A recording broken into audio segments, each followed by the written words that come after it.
Yang kedua, kata Rasulullah, pasukan yang nanti juga akan hadir sebagai pasukan yang terbaik imannya adalah yang datang dari bumi Khurasan. Akan keluar dari bumi Khurasan para pembawa panji hitam. Tidak ada satu kekuatan di muka bumi yang bisa menghentikan langkah mereka. Tidak ada satu negara yang bisa mengalahkan mereka. Sampai pasukan panji hitam itu menancapkan panji hitam la ilallah Muhammad Rasulullah di bumi Ilya. Ilya artinya kota Tuhan. Sebutan lain untuk Baitul Maqdis Al-Aqsa. Tuhan bahasa Ibraninya Eli. The Book of Eli. Kitabullah bahasa Arabnya. Pasukan pembawa panji hitam dari Khurasan. Dan Khurasan jantung kotanya adalah Afghanistan. Dari bumi Afghanistan ini kata Rasulullah akan hadir pasukan pembawa panji hitam yang tidak terkalahkan sampai hari kiamat nanti. Selalu menang. Dan kita tidak melihat dari Afghanistan pasukan yang mampu meruluh lantakan reputasi Rusia sebagai ikon blok timur komunisme dan Amerika sebagai ikon kapitalisme blok barat luluh lantak di bawah kekuatan militer Taliban. Amerika kehilangan 2.300 pasukannya pulang dalam bentuk peti tak bernyawa. Mau tidak stres gimana? Rusia hengkang dari bumi Afghanistan tahun 1997. Di bawah kepemimpinan Mullah Muhammad Umar, Taliban berhasil mempercundangi dan mempermalukan Boris Yeltsin di mata Amerika dan dunia. Kalah sama Taliban. Amerika pun sama 2015. Maka Joe Biden tidak mau mendapatkan kekalahan yang lebih telak lagi. Banyak tentara Amerika yang stres dibikin sama Taliban. Akhirnya gimana? Dua negara adidaya terhebat di dunia, wakil dari blok barat dan blok timur, tidak bisa mengalahkan mereka. Dan apa kata Taliban berikutnya? Setelah Afghanistan ini yang kami merdekakan, berikutnya Palestina, Masjidil Aqsa yang akan kami bebaskan. Israel panas dingin sekarang. Kenapa Israel panas dingin? Amerika dan Rusia kalah komo Israel. Sebentar lagi berarti Palestina dibebaskan. Artinya panji hitam bumi Khurasan ini akan sampai di bumi Ilya, Palestina. Dan apa kata Rasulullah SAW jika itu terjadi? Ketika perang melawan Bani Mustalik, perang yang sangat pelik, capek Rasulullah dan para sahabat. Ibn Hawalah, tadi Ibn Hawalah, hei Abdullah bin Hawalah sini, coba keliling cari ghanimah. Kalau ada sapi, ada kerbau, ada kambing, bawa sini. Atau unta, kita sembelih, kita makan sama-sama. Keliling berjam-jam tidak dapat. Pulang tangan kosong. Dengan wajah pucat dan menyesal. Maafkan ya Rasulullah. Ma wajadna syai'an min haula'il ghanaim. Kami tidak mendapatkan apapun dari ghanimah itu ya Rasulullah. Rasulullah menepuk pundak Ibnu Hawalah.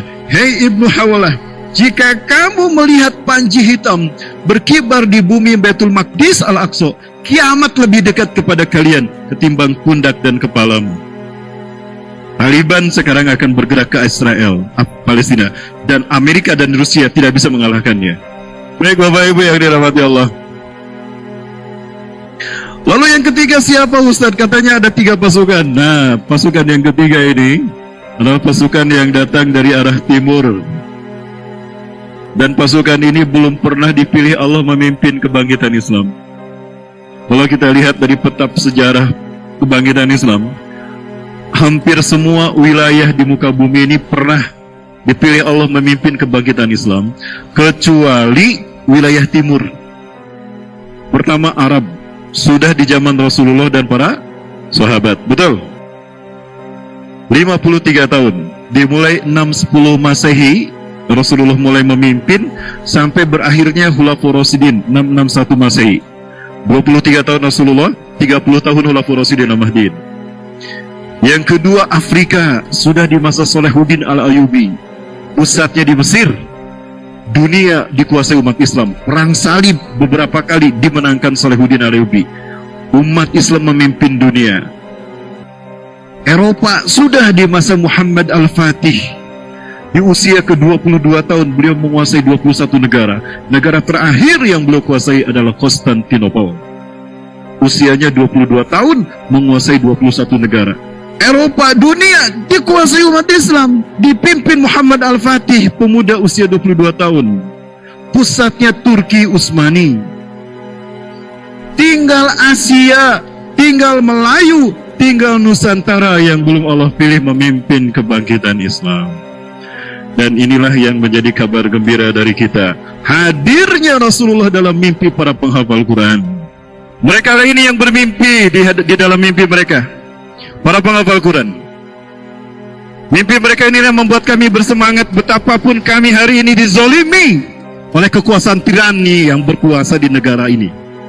Bapak-ibu yang dirahmati Allah SWT, mohon maaf saya berbicara ini. Demi Allah, biar terbuka semangat rakyat Indonesia.